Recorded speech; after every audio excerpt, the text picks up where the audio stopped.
हाँ जी, कैसे हो आप सभी? राम राम, स्वागत आप सभी का प्लस एकेडमी के ऑनलाइन प्लेटफॉर्म पर।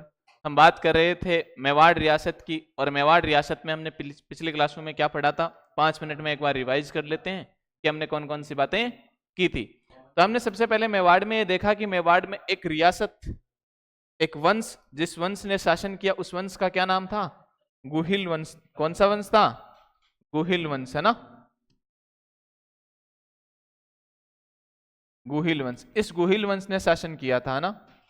अब देखो, सबसे पहले हमने बात की थी कि गुहिल वंश आया कहां से है। तो गुहिल वंश के संदर्भ में अलग अलग विद्वानों ने अलग अलग मत दिए। इनमें बहुत सारे मत हैं, जिनमें सबसे अच्छा मत, हमने बात की थी कि सबसे अच्छे मत में यह आता है कि मत वो होता है, सबसे सर्वमान्य मत या सबसे अच्छा मत उसको मानेंगे जो एग्जाम में पूछे जाने वाला है। और सर्व अच्छे माने मत यह है कि एक जगह पड़ती है अपनी गुजरात, और उस गुजरात में एक जगह है वल्लभी, और उस वल्लभी का राजा था शिलादित्य। कौन था? शिलादित्य। और इस शिलादित्य की एक पत्नी है, उस पत्नी का नाम है कौन सी? पुष्पावती। कौन सी पत्नी है? पुष्पावती। अब हुआ यह कि पुष्पावती आबू के जो परमार थे इनकी राजकुमारी थी। तो एक बार पुत्र मनोती के लिए यहाँ पर देवी के दर्शन के लिए आई हुई थी, आबू की साइड, आबू की तरफ, है ना। ये अपने आबू पड़ता है ना, सिरोही वाला, तो ये आबू में आबू की तरफ आई हुई थी। पीछे से होता यह है कि शिलादित्य पर किसी ने विदेशी आक्रमण, इस पे विदेशी आक्रमण हुए, और इस विदेशी आक्रमणों में ये जो है शिलादित्य लड़ता हुआ मारा जाता है। बाकी इसकी जो महिलाएं होती है, बाकी जो इसकी रानियां होती है, वो क्या कर लेती है, वहां पर जोहर कर लेती है। जब ये पुत्र मनोती के लिए आई थी तो ये पुत्र कामना करके या वापिस जाती है यहाँ पर अपनी पूजा पाठ संपन्न करके। तो उस मंदिर का जो पुजारी था, उस पुजारी को इस घटना का पता चलता है। तो वो जो पुजारी है, वो पुजारी इस पुष्पावती को कहता है कि रानी साहब, ऐसी ऐसी बात हो गई है कि शिलादित्य पर तो किसी ने अटैक कर दिया, अटैक करने के कारण महाराज की तो क्या हो गई, मृत्यु हो गई, और अब आप क्या है कि वहां मत जाओ। तो इस पुष्पावती ने कहा कि जब मेरा पति ही समाप्त हो गया है, जब मेरे पति की मृत्यु हो गई है, बाकी रानियों के द्वारा जोहर कर लिया गया है, मेरा परिवार पूरा खत्म हो गया है, तो मैं इस मोह माया के चक्कर में क्यों, मुझे भी सती होना है। तब ये अपना जो पुजारी है, जो ब्राह्मण है, ये कहता है कि माता आप ऐसे नहीं कर सकती। तो पुष्पावती ने कहा कि ऐसा क्यों नहीं कर सकती? तो हमारे समाज में एक मान्यता है, हमारे समाज में ऐसा माना जाता है कि कोई भी गर्भवती महिला होती थी तो वो जोहर या सती में भाग, सती नहीं हो सकती थी या जोहर में भाग नहीं लेती थी, क्योंकि पहले उसको उस बच्चे का जन्म देना होता है, जन्म देने के बाद में वो सती हो सकती है। तो इस ब्राह्मण ने कहा कि माता आप गर्भवती हो, आप प्रेग्नेंट हो, आप ऐसा नहीं कर सकती, आपके गर्भ में इस शिलादित्य का क्या पल रहा है, जो है संतान है वो पल रही है, तो आपको क्या करना है, पहले इस पुत्र को या इस संतान को जन्म देना है, जन्म देने के बाद में आप सती हो सकती हो। तो इसने एक पुत्र को जन्म दिया, उस पुत्र का नाम क्या था? एक संतान पुत्र को जन्म दिया, और उस पुत्र का नाम था गुहिल या गुहादित्य। गुहादित्य नाम पड़ा ना। जन्म दिया, और जन्म देने के बाद में उसको ब्राह्मणों को सौंप दिया ना, ब्राह्मण को सौंप दिया। इस ब्राह्मणों ने इनका जो पालन पोषण था वो कहाँ किया था? तो वो गुफा में किया था। कहाँ किया? गुफा में। और गुफा में करने के कारण उस बालक का नाम पड़ा गुहादित्य। क्या नाम पड़ा था? गुहादित्य नाम पड़ा ना। थोड़ा सा रिवाइज कर लेते हैं। गुहादित्य नाम पड़ा, और वही गुहादित्य आगे चलकर मेवाड़ राजवंश, मेवाड़ रियासत में गुहिल वंश की क्या करता है? स्थापना करता है। तो अपने को ध्यान रखना है कि मेवाड़ में कौन सा वंश था? गुहिल वंश था। किसने स्थापना की थी? तो गुहादित्य ने की थी। इसका नाम गुहिल भी मिलता है, इसका नाम गुहा भी मिलता है। क्यों? क्योंकि इसका जो पालन पोषण है वो गुफा में होता है, इस कारण से इसका नाम क्या पड़ गया? गुहादित्य पड़ा। ठीक है। फिर हमने बात की थी कि गुहिल, इसने गुहिल वंश की स्थापना कब की थी मेवाड़ में? तो 566 ईस्वी के लगभग की थी। इसका पता कहां से चलता है? तो एक अभिलेख मिला है अपने को, सामोली अभिलेख। कौन सा अभिलेख मिला है? सामोली अभिलेख। और ये सामोली अभिलेख जो है मिला कब, कहां से है? तो ये जो अभिलेख है, ये अभिलेख आपको उदयपुर से मिला है। कहां मिला है? उदयपुर से मिला है। कब का है? तो 646 ईस्वी का है। कब का है? 646 ईस्वी का है। किस राजा का है? तो शिलादित्य का है। शिलादित्य कौन है? ये जो सामोली अभिलेख है किस राजा का है? तो शिलादित्य का है। शिलादित्य है कौन? तो शिलादित्य की हमने बात की थी, गुहिल जो था, ये गुहादित्य जो था, इस गुहादित्य का जो पांचवा उत्तराधिकारी था, ये कौन था? शिलादित्य था। तो इस आधार पे शासकों का क्या हुआ? कालक्रम डिसाइड किया गया कि इस प्रकार से क्या हुआ, इस सामोली अभिलेख में जो गुहिल राजवंश के जो राजा हुए, उन शासकों का जो काल है वो निर्धारित करता है। कौन सा अभिलेख? सामोली अभिलेख। ये चीज ध्यान में रखना। सामूल अभिलेख कब का है? तो 646 ईस्वी का है। कहाँ से मिला है? उदयपुर से मिला है। किस राजा का है? तो शिलादित्य का है। इतनी चीज ध्यान में रखी। उसके बाद में अगला राजा हमने पढ़ा था बप्पा रावल। कौन सा राजा पढ़ा था? एक शक्तिशाली राजा बप्पा रावल। बप्पा रावल की हमने बात की थी। बप्पा रावल को काल भोज के नाम से जाना जाता है। बप्पा रावल के गुरु थे हारित ऋषि। यह हारित ऋषि के आशीर्वाद से मेवाड़ के क्या बनते हैं? शासक बनते हैं। हारित ऋषि के द्वारा क्या की जाती है? राटासन माता की पूजा की जाती है। उसके बाद में महादेव की पूजा की जाती है। इन दोनों के आशीर्वाद से काल भोज मेवाड़ का शासक बनता है। ठीक है। हारित ऋषि जो है वो शिव धर्म का अनुयायी था, यानी शिव जी का अनुयायी था। और शैव धर्म का एक जो शाखा है लकुलिश संप्रदाय, संप्रदाय कौन सा है? लकुलिश। इस लकुलिश संप्रदाय का अनुयायी था वो, है ना। और उसी अपने गुरु क्या, जो हारित ऋषि है, बप्पा रावल का गुरु कौन? हारित ऋषि। हारित ऋषि किसकी भक्ति? शिव की भक्ति करता है। तो बप्पा रावल भी शिव की भक्ति करता है, अपने गुरु की भांति, है ना। और यही पाशुपात संप्रदाय का अनुयायी बन जाता है। बप्पा रावल जब शिव जी के आशीर्वाद से राजा बनता है, तो यहाँ पर एक उदयपुर में जगह पड़ती है आपकी उदयपुर के आसपास एक जगह पड़ती है कैलाशपुरी। कौन सी जगह? कैलाशपुरी। वहां पर एकलिंग नाथ जी का मंदिर बनवाता है। किस नाथ जी का? एकलिंग नाथ जी का मंदिर बनवाता है। और मंदिर बनाकर कहता है कि मेवाड़ के राजा तो कौन है? ये है, और हम क्या है? इनके दीवान। तो भगवान शिव का ही मंदिर है। किसका मंदिर है? तो भगवान शिव का। किसके रूप में पूजा की? एकलिंग नाथ जी के। तो आपको ध्यान में रखना कि मेवाड़ के जो शासक थे वो एकलिंग नाथ जी को शासक मानकर शासन किया करते थे, और खुद को उनका क्या मानते थे? दीवान मानते थे।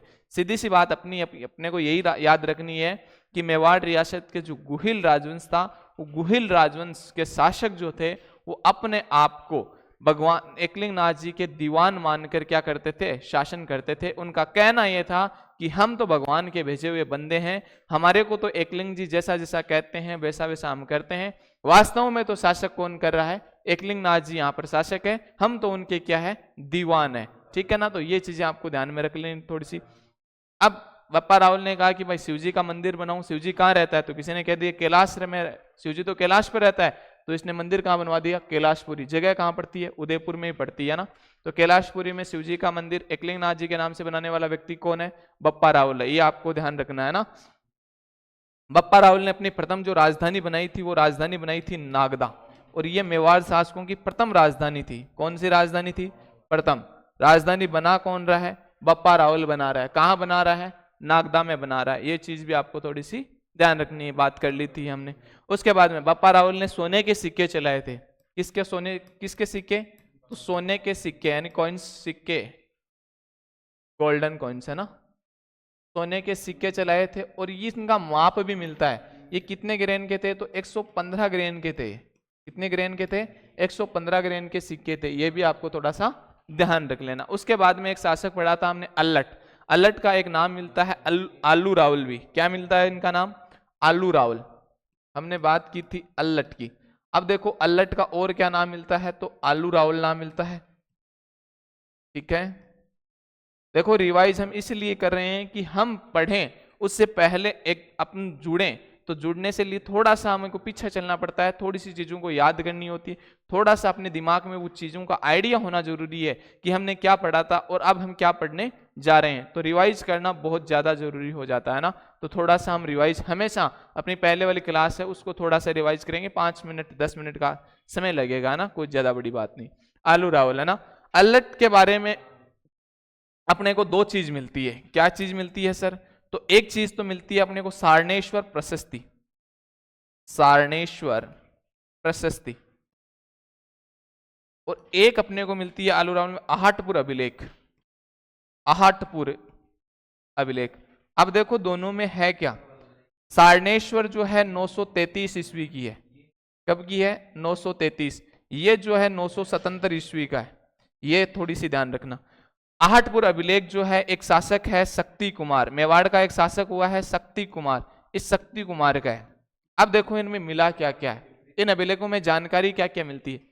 देखो सारणेश्वर प्रशस्ति, प्रशस्ति का मतलब होता है कि किसी भी राजा की प्रशंसा में, भाई राजा कोई भी काम करता, कोई भी युद्ध जीत के आता, कोई भी चीज, कोई भी महल, कोई भी दुर्ग, कोई भी बावड़ी का निर्माण करवाता, यानी राजा की प्रशंसा राजा की प्रशंसा में लिखवाया गया जो लेख होता है उसे बोलते हैं प्रशस्ति।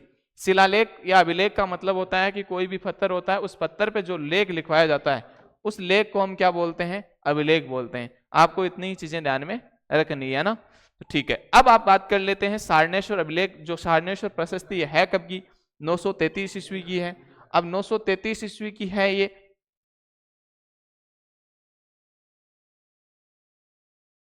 933 ईस्वी की है। सारनेश्वर प्रशस्ति में है क्या क्या? तो देखो सारनेश्वर प्रशस्ति जो है इसमें एक तो इनकी माता का नाम मिलता है अपने को, अल्लट की जो माता थी इसका नाम मिलता है महालक्ष्मी। क्या नाम मिलता है? महालक्ष्मी। एक अल्लट का नाम मिलता है, और एक अल्लट का पुत्र था नरवाहन। क्या नाम था? नरवाहन। इस नरवाहन का नाम मिलता है। एक अल्लट के द्वारा ही क्या किया गया था?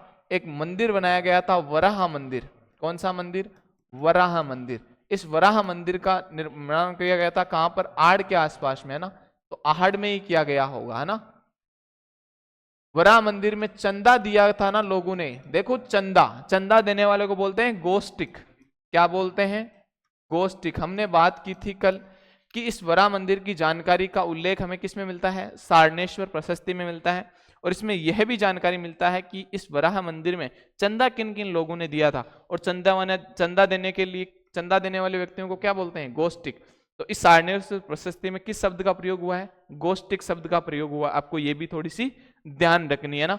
उसके बाद में हमने बात की थी कि इस अल्लट की जानकारी मिलती है कि इसने अलग अलग मंत्री बनाए थे, यानी अलग अलग डिपार्टमेंट बनाए थे, वहां पर अलग अलग लोगों को रखा था, और उस आधार पर अपने शासन को क्या किया था? डिवाइडेशन किया था अलग अलग लोगों के बीच में। अलग अलग लोगों के द्वारा उसको वहां पर तैनात किया। विभाग बनाए गए थे अलग अलग, और उन विभागों के अध्यक्ष बनाए गए थे, है ना।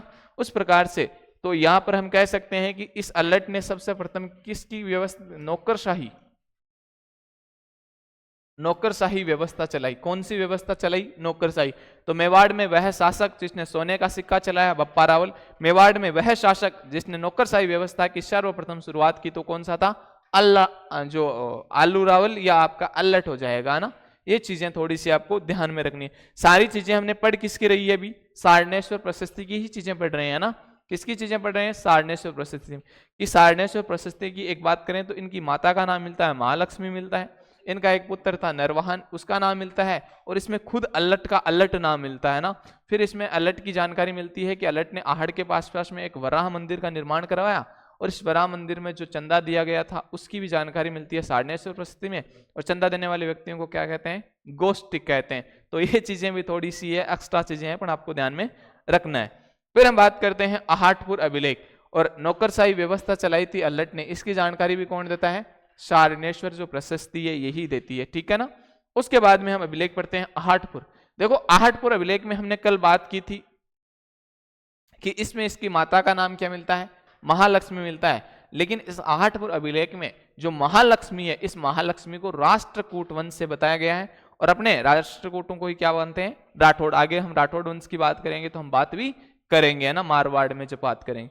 आहाटपुर अभिलेख में यह भी कहा गया है कि इसकी पत्नी जो अल्लट था, इस अल्लट की पत्नी का नाम था हरिया देवी। कौन सा नाम था? हरिया देवी। और ये हरिया देवी हूण राजकुमारी थी। तो हूण हमारी जाति तो नहीं, हूण तो विदेशी थी, मध्य एशिया से आई हुई जाती थी। तो सर्वप्रथम किसी ने अंतरराष्ट्रीय विवाह किया होगा तो शायद वो राजा भी कौन सा होगा? अल्लट होगा। ये सारी जानकारी हमें कौन देता है? आहाटपुर अभिलेख देता है। कौन सा अभिलेख देता है? आहाटपुर। और ये हरिया देवी ने एक शहर भी बसाया था, उसका नाम क्या था? हर्षपुर। कौन सा शहर?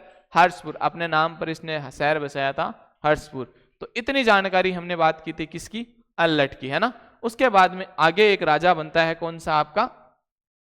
तो जेतर सिंह राजा बना। जेतर सिंह की हमने बात की थी कि 1227 में एक युद्ध होता है, और वो युद्ध कौन सा था? तो भूथाला का युद्ध था। कौन सा युद्ध था? भूथाला का युद्ध हुआ था 1227 ईस्वी में। किस किसके बीच में हुआ? तो इल्तुतमिश और जेतर सिंह के बीच में हुआ, जिसमें जेतर सिंह ने इल्तुतमिश को पीट दिया था। इल्तुतमिश कौन था? दिल्ली जो सल्तनत थी उसका शासक था। किस वंश का था? तो ये गुलाम वंश का शासक था इल्तुतमिश। इस इल्तुतमिश की इतनी भयंकर तरीके से पिटाई की थी इस जेतर सिंह ने कि इसको चप्पलें लेकर भागना पड़ा था यहाँ से। और जब ये जाता है भागता वापिस भागता है यहाँ से, तो इसने नागदा को लूट लिया था। किसने? इल्तुतमिश ने। तो जेतर सिंह ने सोचा कि यार कैपिटल जो राजधानी है वो यहाँ पर समतल इलाके में नहीं होनी चाहिए, वो पहाड़ी इलाके पर होनी चाहिए। तो 1231 ईस्वी में इसी जेतर सिंह ने चित्तौड़ को क्या करता है? राजधानी बनाता है मेवाड़ रियासत, मेवाड़ की, है ना। तो मेवाड़ की चित्तौड़ को, मेवाड़ का वह शासक जिसने चित्तौड़ को अपनी राजधानी बनाई, वो शासक कौन था? जेतर सिंह था। और सबसे पहली राजधानी कौन सी थी मेवाड़ के शासकों की? तो नागदा। कौन बनाता है? बप्पा रावल बनाता है। ये चीजें ध्यान रखना। जबकि चित्तौड़ को जीता तो बप्पा रावल ने भी था ना, लेकिन उसके बाद में 734 ईस्वी में जीता था मानमोरी को हराकर। लेकिन उसके बाद में राजधानी कौन बनाता है? जेतर सिंह बनाता है 1231 ईस्वी में। ये चीजें भी थोड़ी सी ध्यान रखना। जो बुथाला का युद्ध हुआ था इसकी जानकारी हमारे को कहां से मिलती है? तो एक राइटर है जयसिंह सूरी। जयसिंह सूरी की एक बुक है हमीर मद मर्दन, और इस हमीर मद मर्दन में क्या मिलती है? बुथाला के युद्ध की जानकारी मिलती है। और इसी हमीर मद मर्दन जो ग्रंथ है इसमें यह कहा गया है कि गुजरात का एक शासक था वीर धवल। इस वीर धवल के इसी झूठी अफवाह फैलाई गई थी कि वीर धवल आ रहा है, तो इल्तुतमिश वहां से क्या हुआ था? भागा था। से पहले इल्तुतमिश जेतर सिंह को हरा रहा था, लेकिन ये सारी बातें झूठी है, हमने कल बात कर ली थी। अब हम आगे की बात करते हैं, आज अगले शासक की बात करते हैं। उस शासक का नाम है तेज सिंह। क्या नाम है? तेज सिंह। अगले शासक का नाम है तेज सिंह। तेज सिंह के बारे में एक ही चीज आपको ध्यान रखनी है, किसकी? कि मेवाड़ का सर्वप्रथम जो चित्रित ग्रंथ था वो किसके शासनकाल में हुआ था? चित्रित किया गया था तो वो तेज सिंह के काल में। और तेज सिंह के काल में उस ग्रंथ का नाम क्या था? श्रावक प्रतिक्रमण सूत्र चूर्णी। कौन सा ग्रंथ था? कौन सा ये आपका चित्र था? तो श्रावक प्रतिक्रमण सूत्र चूर्णी जो ये आपका चित्र है, ये उत्कीर्ण किया गया था। किसके काल में? तेज सिंह के। टाइम की बात करें तो 1260 ईस्वी में। इसका अगर आपको चित्रकार पूछे तो कमलचंद। कौन हो जाएगा? कमलचंद हो जाएगा। और जेतर सिंह की एक पत्नी थी जेतल देवी। देखो कितना अच्छा नाम, सॉरी तेज सिंह। तेज सिंह की एक पत्नी थी जेतल देवी। इस जेतल देवी ने चित्तौड़ दुर्ग में पार्श्वनाथ जी के मंदिर का भी निर्माण करवाया था। पार्श्वनाथ जी कौन थे? तो जैन धर्म के 23वें जो तीर्थंकर हुए थे वो थे, है ना। आपको ये भी ध्यान रखना है। तो ये बात किसकी की? तेज सिंह की। तेज सिंह के बारे में क्या चीज ध्यान रखनी है कि मेवाड़ का जो सर्वप्रथम जो चित्र उत्कीर्ण करवाया गया था या चित्रित करवाया गया था वो कौन सा था? तो श्रावक प्रतिक्रमण सूत्र चूर्णी था। कब का है? 1260 ईस्वी का है। इसके चित्रकार कौन है? कमलचंद है। और इस तेज सिंह की एक पत्नी है, कौन? उसका नाम है जेतल देवी। और इस जेतल देवी ने चित्तौड़ दुर्ग के अंदर एक पार्श्वनाथ जी का मंदिर बनवाया था। ये चीजें आपको थोड़ी सी ध्यान रखनी है, ठीक है। रख लोगे इतनी याद। उसके बाद में हम आगे बढ़ते हैं। अब देखो रावल आगे होता है एक शासक समर सिंह। कौन सा शासक? समर सिंह। इस समर सिंह के दो पुत्र है। एक पुत्र का नाम कुंभकर्ण है और एक पुत्र का नाम रतन सिंह है। अब रतन सिंह देखो होता क्या था भाई, ये आपका है समर सिंह।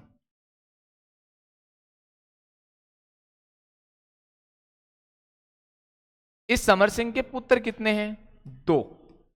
एक पुत्र कौन सा है आपका? रतन सिंह। और एक है आपका कौन सा? तो कुंभकर्ण।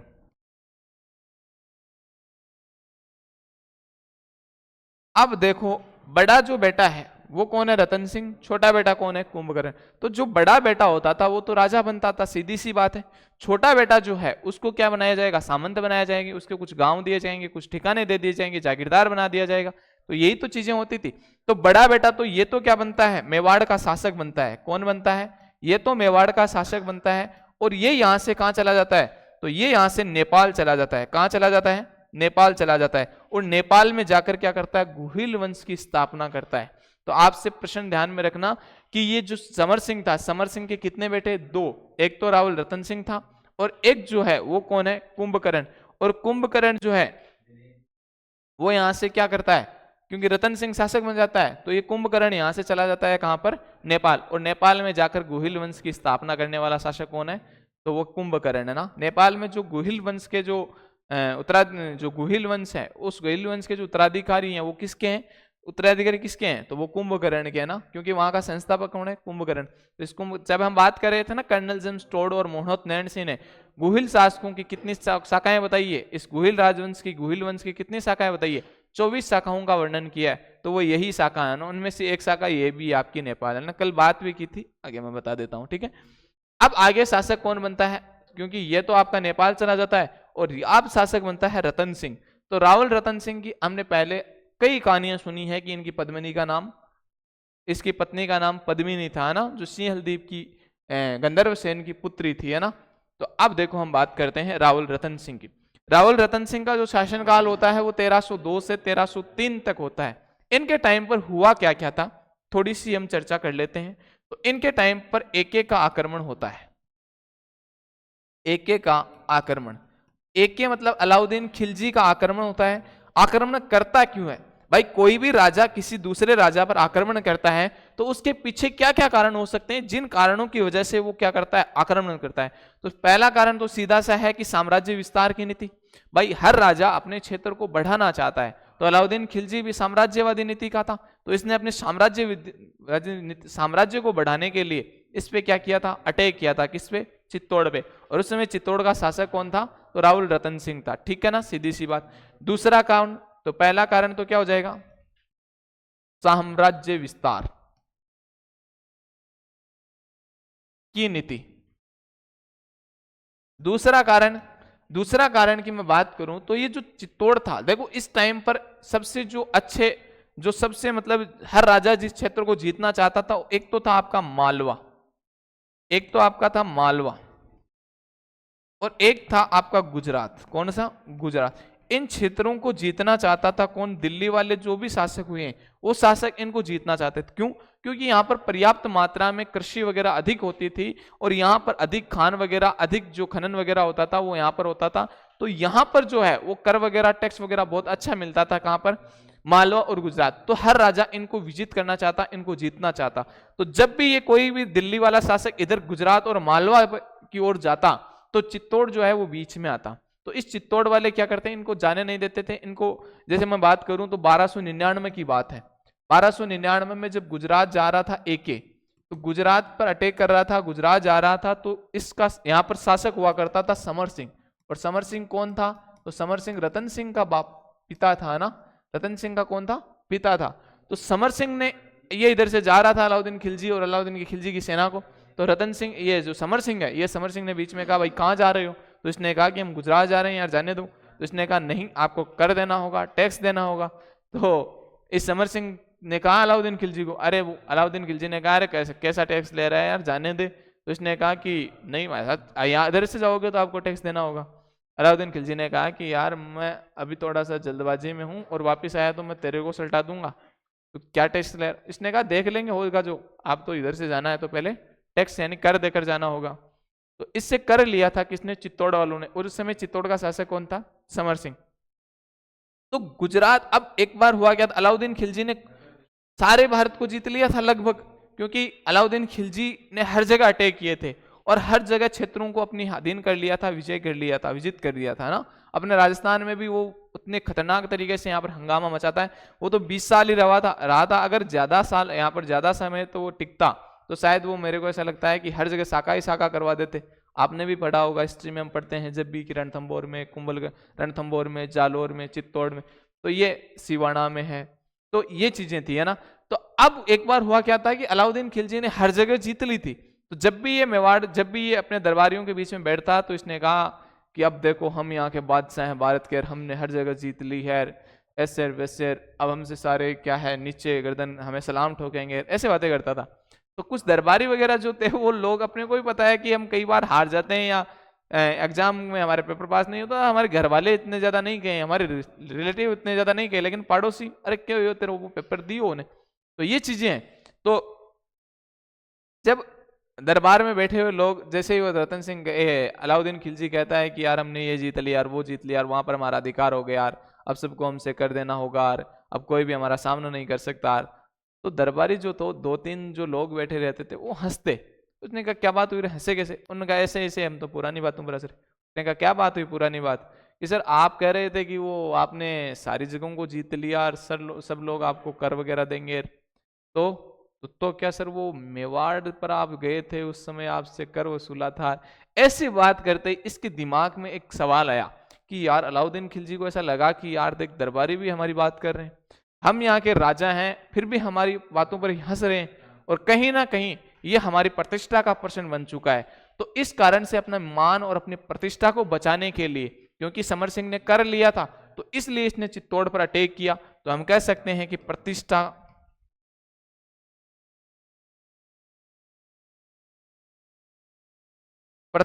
को बचाने के लिए। ठीक है, उसके बाद में और क्या कारण थे सर? तो एक कारण और था कि इस दुर्ग का एक अपने आप में क्या था, सामरिक महत्व था। क्या था इस दुर्ग का अपने आप में एक सामरिक महत्व था, और वो महत्व क्या था? देखो थोड़ा सा और बात कर लेते हैं, इधर इसको यहां पर रख देता है ना। इस दुर्ग का क्या था, सामरिक महत्व है। तो चित्तौड़ का सामरिक महत्व है।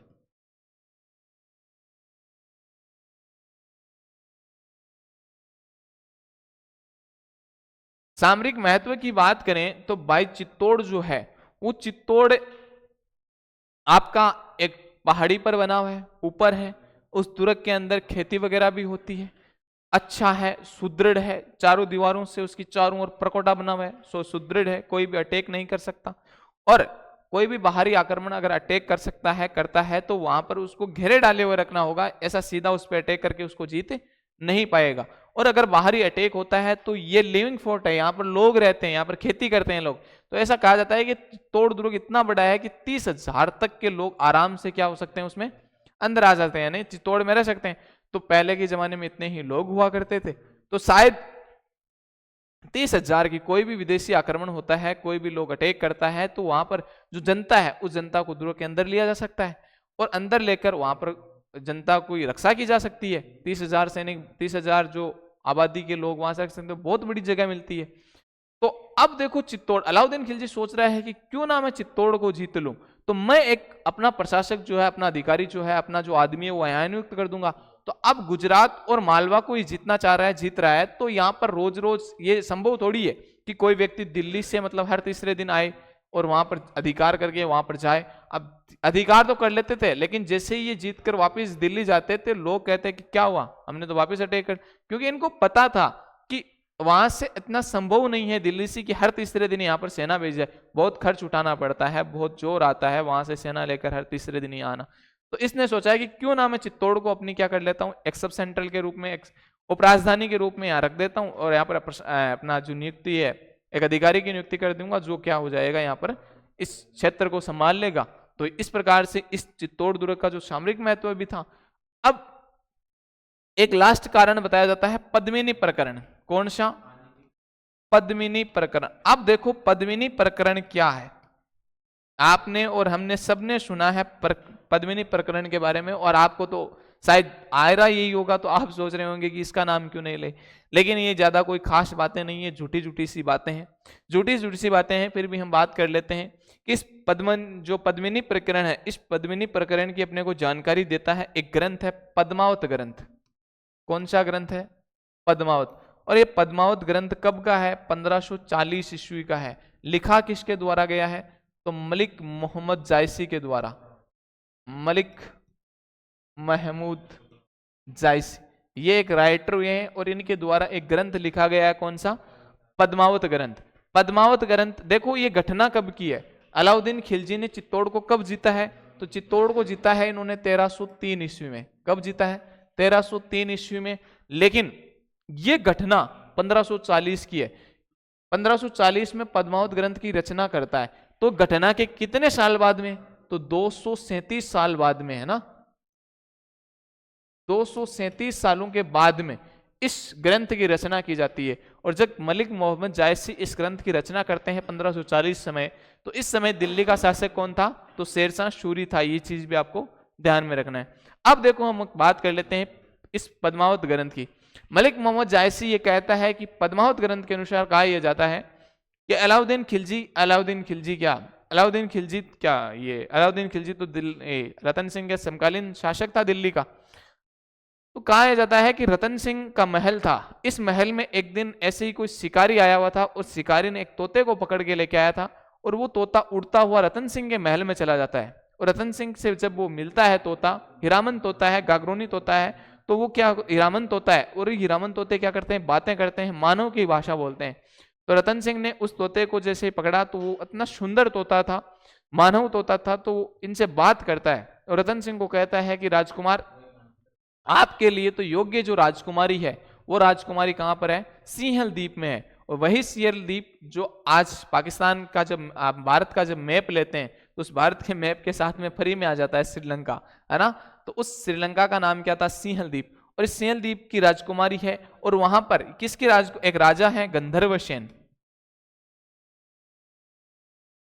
गंधर्वसेन। इस गंधर्वसेन की राजकुमारी है, किसकी पुत्री है, इस गंधर्वसेन की। और चंपावती एक इसकी माता है, चंपावती। गंधर्वसेन और चंपावती की पुत्री है कौन, पद्मिनी।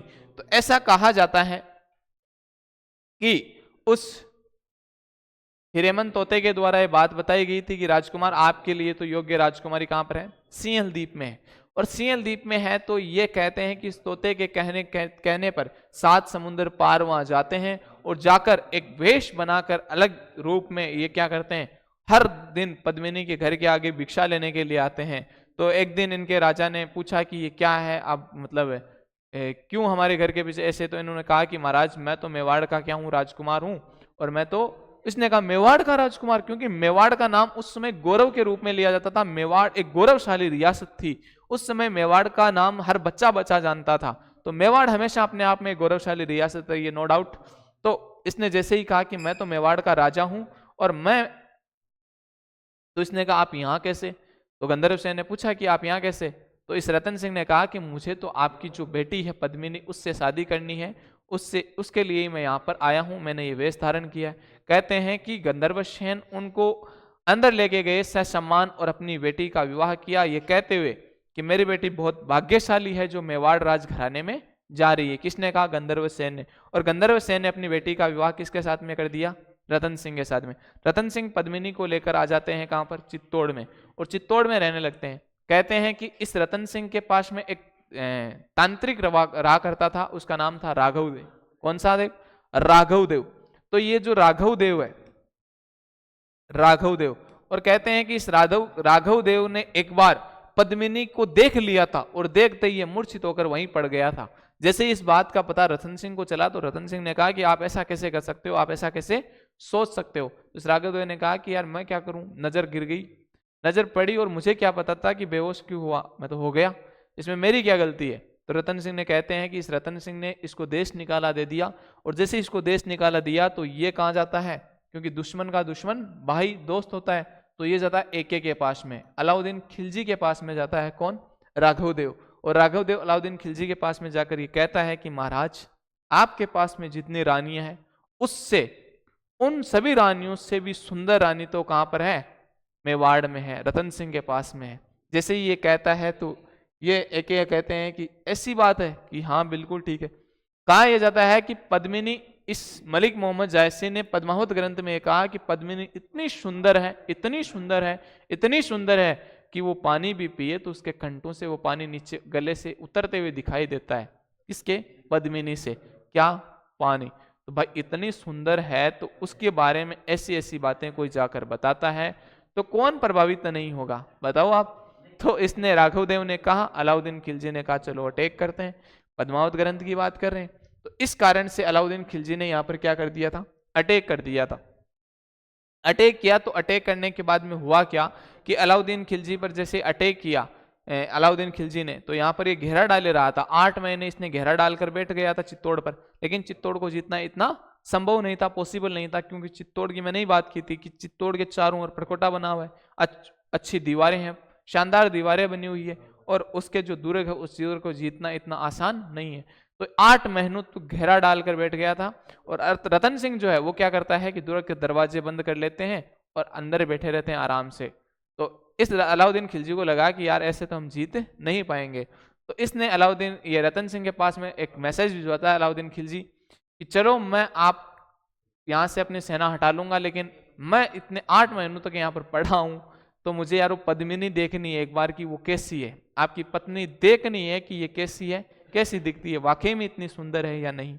तो कहा ऐसा जाता है कि रतन सिंह ने उसको अलाउद्दीन खिलजी को चित्तौड़ में बुलाया। चित्तौड़ में बुलाकर एक पर्दे पर यानी उसके एक झरोके के माध्यम से दिखाया, जल में उसकी छवि दिखाई। तो छवि देखते ही उसने मन में सोचा कि यार राघव देव, तू झूठ कह रहा था कि पद्मिनी सुंदर है, पद्मिनी तूने जो बताई थी उससे कई गुना सुंदर है।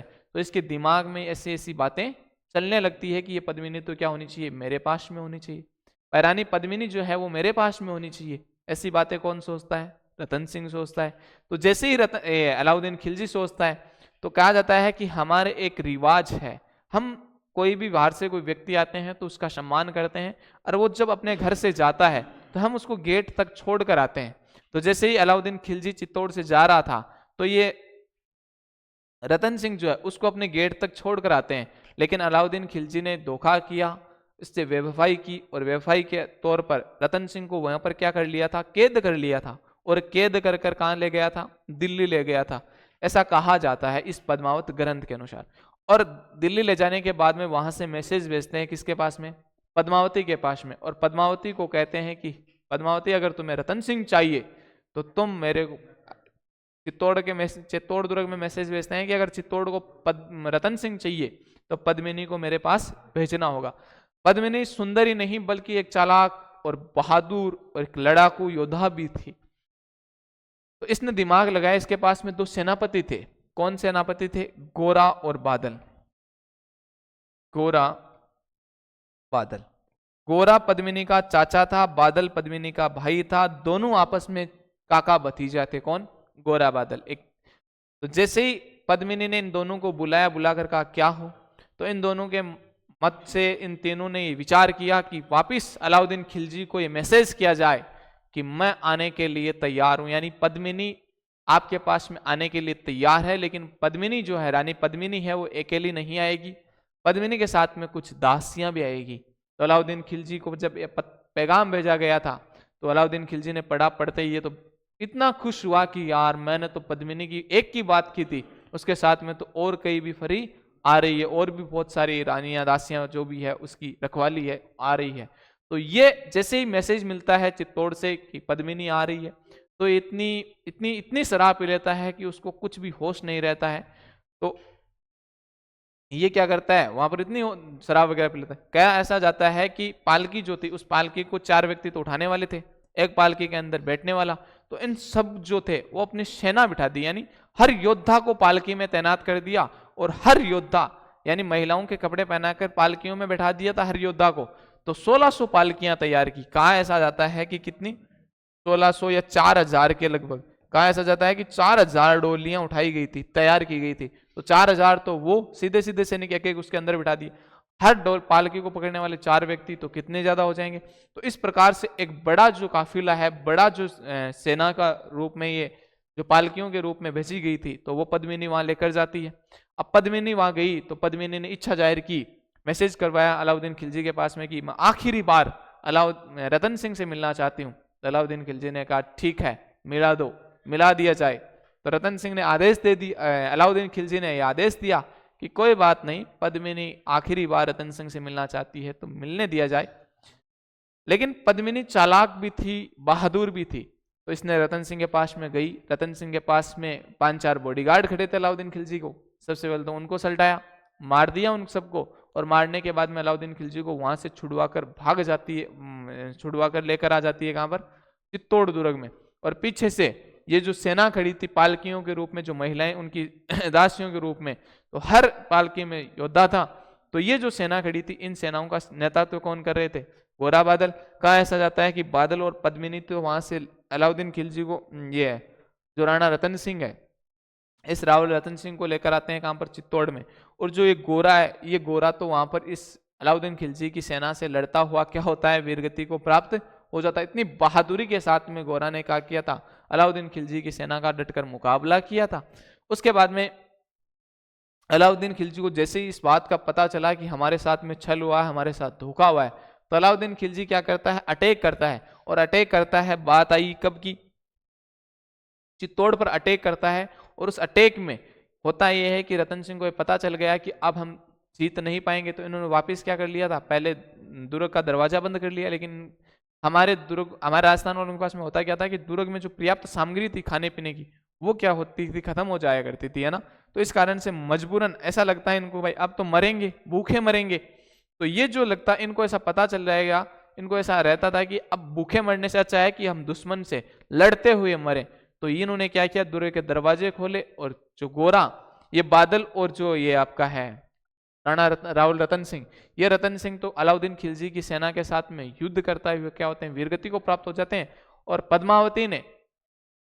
पद्मावती व अन्य यहाँ पर बताया जाता है कि 1600 रानियों के साथ में पद्मावती ने क्या किया था, जोहर कर लिया था।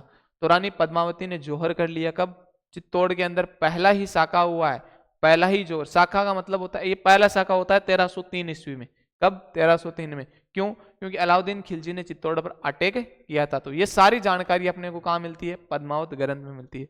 लेकिन जब हम बात करते हैं पद्मावत ग्रंथ की, तो शायद हमारे तो आज भी हमें ऐसा नहीं लगता कि पद्मावती इतनी सुंदर महिला, बिल्कुल बात सही है, लेकिन शायद मलिक मोहम्मद जायसी ने ये साहित्य लिखा है, ये अच्छा एक साहित्य है पद्मावत, लेकिन स्त्री से शायद इसका मुझे लगता है कि इतना विशेष ताल्लुकात नहीं। इन्होंने एक व्यक्ति हुए अपने सूर्यमल मिश्रण, इस सूर्यमल मिश्रण ने तो ये कहा है कि बिल्कुल ही झूठी बात है, इनका समर्थन ही नहीं किया।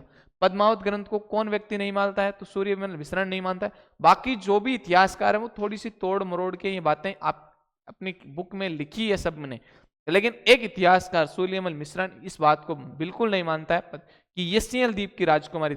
देखो यार, श्रीलंका में कैसे कैसे लोग होते हैं अपने को पता नहीं, शायद इतनी सुंदर महिला वो भी श्रीलंका में। और अपने तो राजस्थान अपने तो है ही ना कि कोई भी गांव में कोई ज्यादा सुंदर महिला होती है तो हम कहते हैं कि ये तो पुंगल की है ना। तो पद्मिनी आज भी हमारे तो जैसलमेर की शायद मानी जाती है।